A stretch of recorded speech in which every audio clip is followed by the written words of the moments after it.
Saw some ball legends there. We were going to work John Adams' picture in, but we couldn't get a an image quick enough. But welcome to the Vol Report, as is brought to you by VOLS Automotive Group and Big Orange Phillies.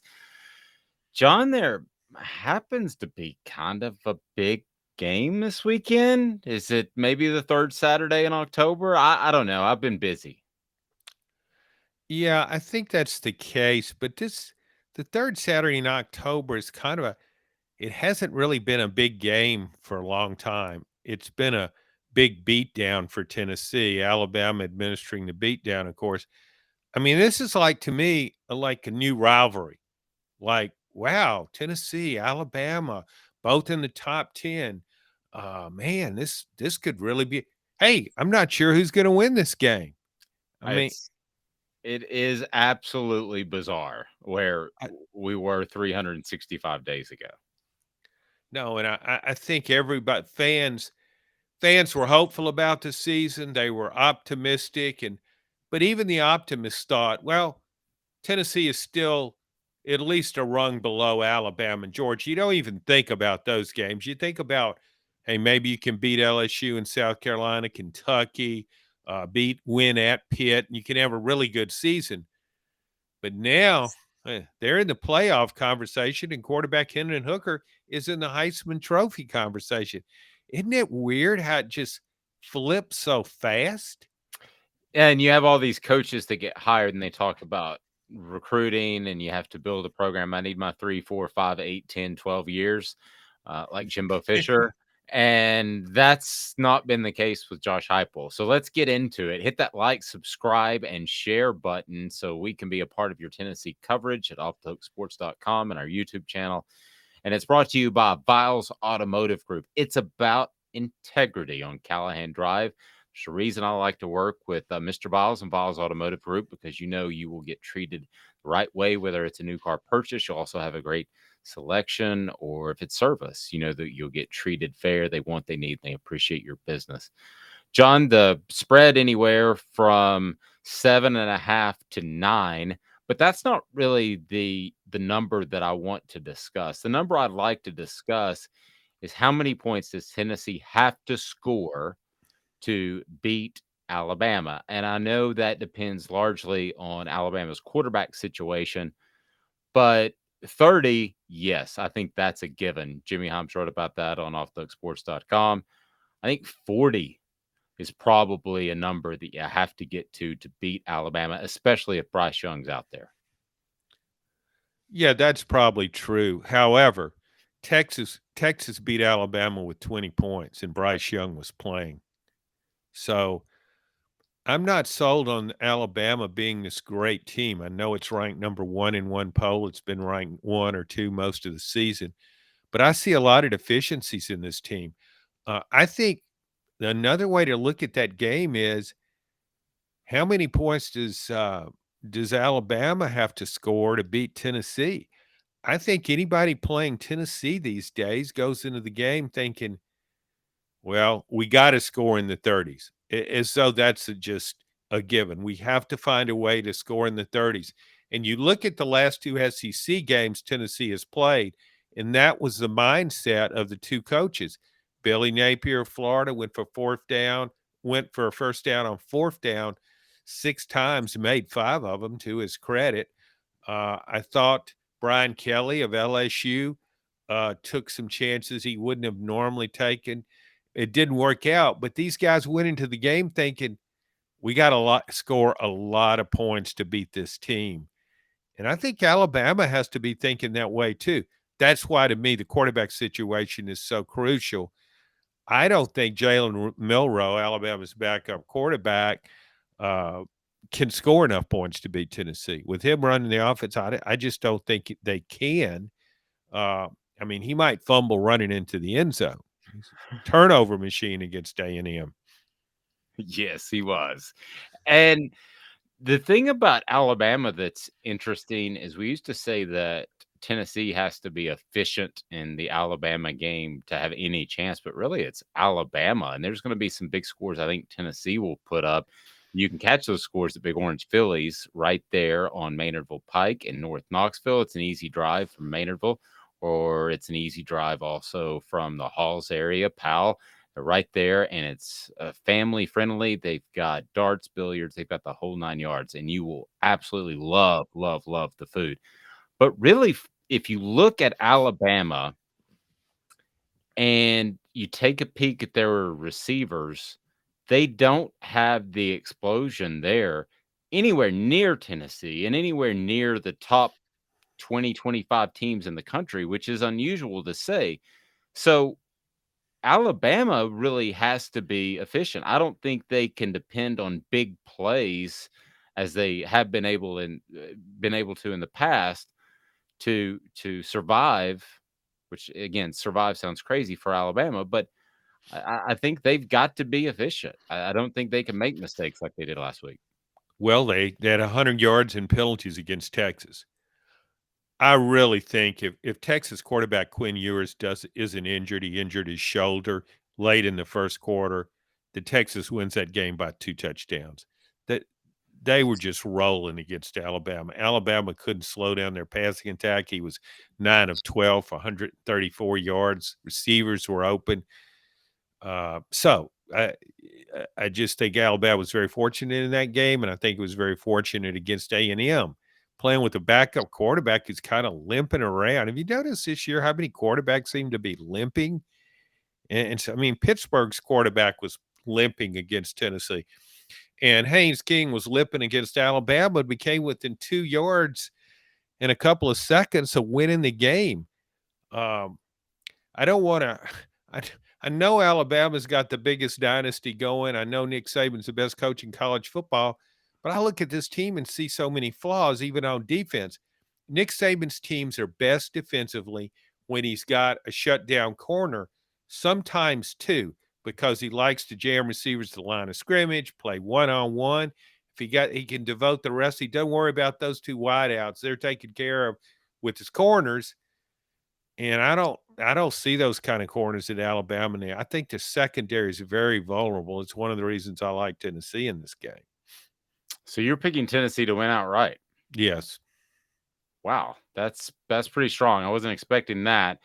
Well, that's the first time in since Nick Saban showed up in Tuscaloosa. I mean, Yeah, that I would pick at Tennessee in this game. he had a pretty significant impact on the program. I think we could say that. Yeah. Yeah, it's not bad. And then Cedric Tillman, the thing that I find so intriguing about this team is here is a guy in this modern day and age of college football that could say, this is a high ankle sprain. It could bother me for the rest of my life. So, because I've done that, I've got my left ankle is more likely to roll than my right. And because I had a high ankle sprain when I was 17 years old.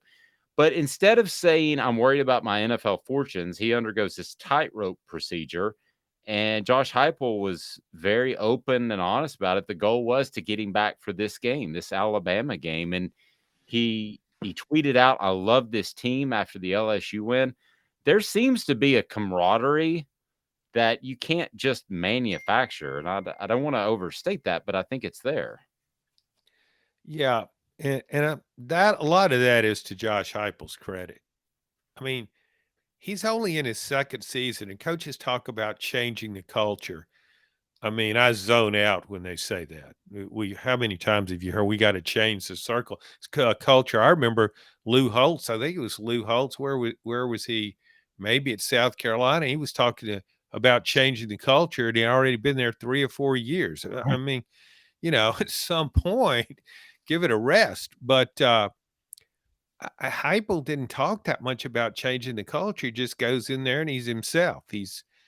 He has a really good demeanor, a very calming demeanor. I think he gets excited in the games, but he's not excited when he's calling plays. And I think players play that way because of him. I just think they enjoy playing for him. That's a fun team to play for. Football players want to be aggressive. You know that. They don't want to worry about gap responsibility and all that good stuff. They just want to go hit somebody.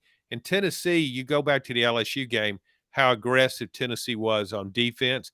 And it's always aggressive on offense. It's attack, attack, attack, as Johnny Majors would say. So I think players like playing in the system and not just the offense. They like, front sevens, those linebackers, defensive linemen, they want to get after the quarterback. And Heupel and defensive coordinator Tim Banks, they let those guys do that. They do. It's a fun system to play for, and I think that Tillman possibly playing makes Tennessee incredibly even more explosive. But John, the thing that I think that gets overlooked is the way Tennessee ran the football against LSU, and what Josh Heupel says that a lot of people just go, whatever. He says they want to run the football. They've got to run the football. They have been able to run the football, and they're a good running football team. And that gets lost a little bit. And I noticed too against LSU, and I'm sure you did as well, there was a time in the third quarter where they had an 8-minute drive. An 8-minute drive, that's like 5 years in Josh Heupel's system.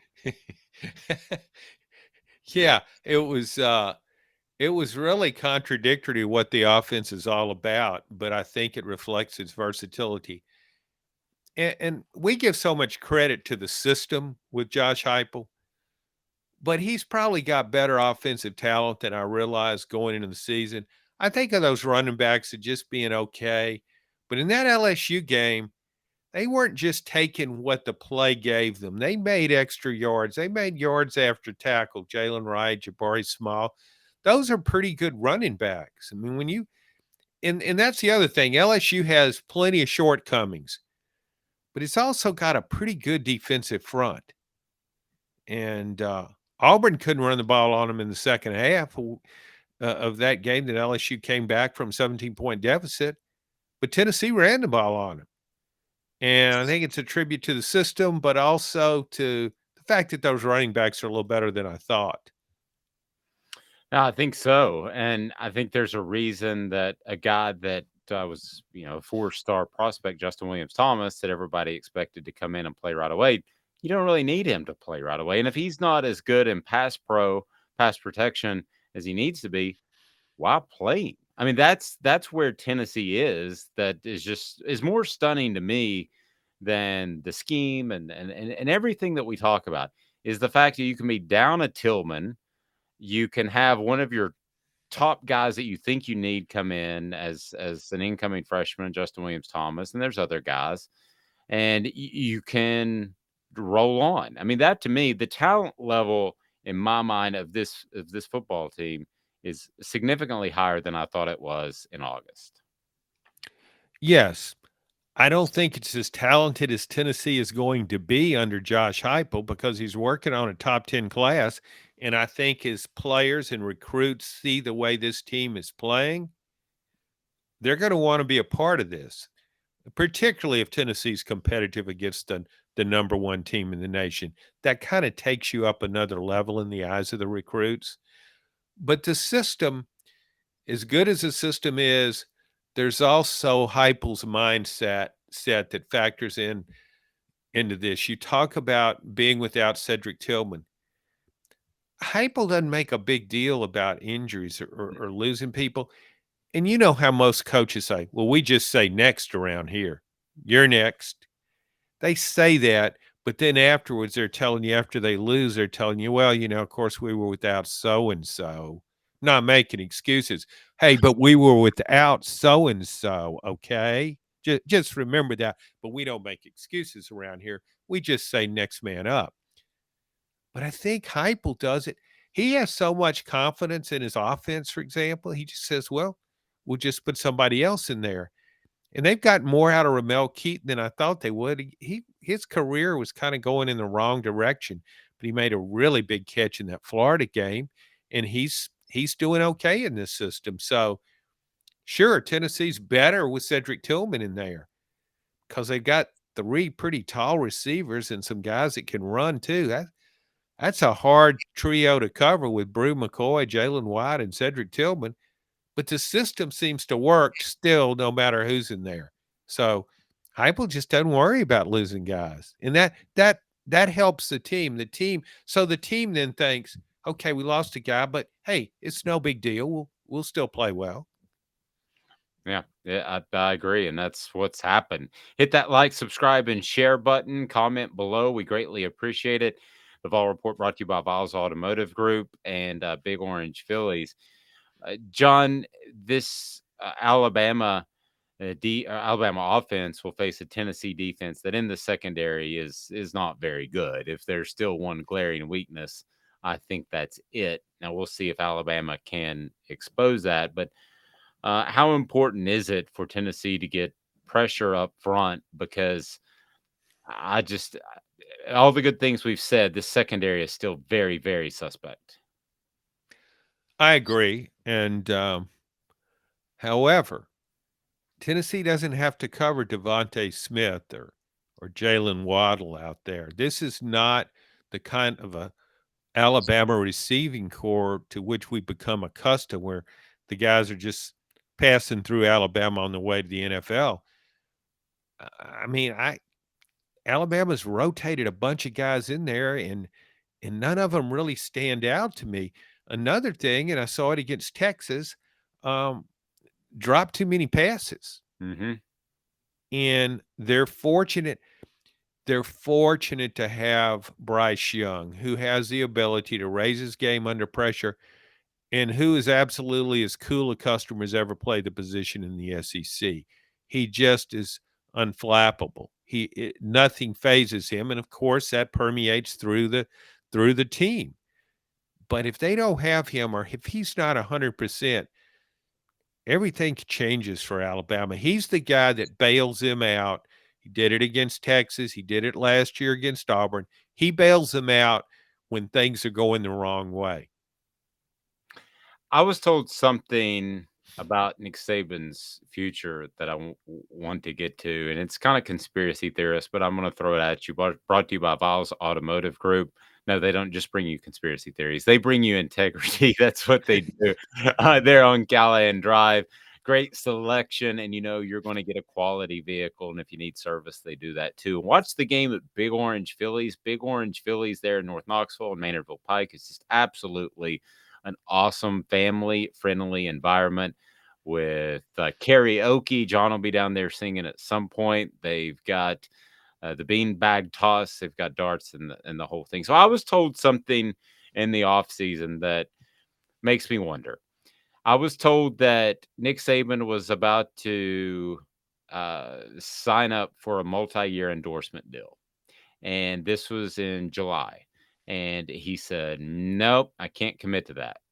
So obviously, this person drew the conclusion, and that's what we're doing right now, that this might be his last year at Alabama. Well, since then, we've seen a quarterback that's not very ready. And if I want to go out on top, my backup quarterback has not seen very many snaps in practice. We've seen a team that is a little listless. We've seen an Eli Ricks that may be transferring back to LSU. It just feels a little like this is like stumbling to the finish line. And I could be dead wrong. He could come back and win 3 more championships. I've got total respect for him. But it just feels like that to me. Well, I think that's an ongoing issue with Nick Saban because his being in Alabama gives us a completely different college football landscape. I Mm. mean, Alabama's kind of the team to beat no matter what happens. And Ohio State will tell you that. I think even Georgia will after just winning a national title. I mean, you could be right, but see, I think the other way would say, I don't think Nick Saban, if he actually thought, okay, I'm getting ready to retire, I've had enough, I've done enough. What more can I do? I just don't think he thinks that way. I just think he would think, what am I going to do? I'm only going to sleep for 8 hours. What do I do for the other 16? You can only brush your teeth for so long. I just think, and I don't discourage long brushings, by the way.